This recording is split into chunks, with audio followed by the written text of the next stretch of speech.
विष्णुं शशिवर्णं चतुर्भुजं प्रसन्नवदनं ध्यायेत् सर्वविघ्नोपशान्तये।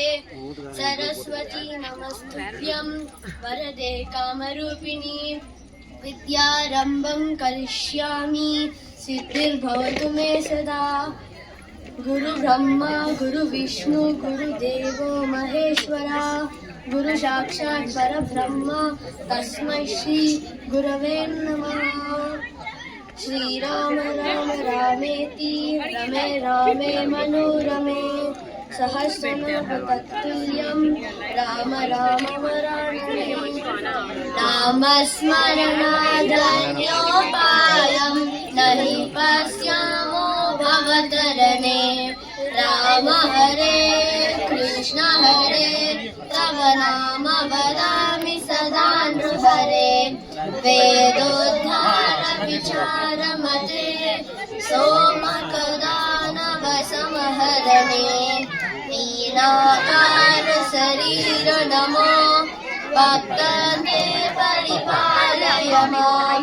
मन्दानाचल धारण हेतु देवासुर परिपाल विभो। कूर्माकार शरीर नमो भक्तते परिपालय मां। भूचोरगहन पुण्यमते क्रोडोत्तमदेव हरे। क्रोडाकार शरीर नमो भक्तते परिपालय मां। हिरण्यकशिपु छेदन हेतो प्रह्लादाभयदारण हेतो। नरसिंहाच्युतरूप नमो भक्तते परिपालय मां। भववन्दन हरभितकमते पादोदकविरजागतते।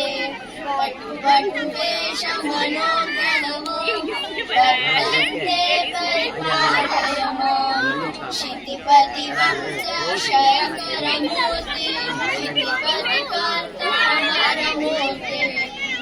कुलराम परेश नमो भक्तते परिपालय मां।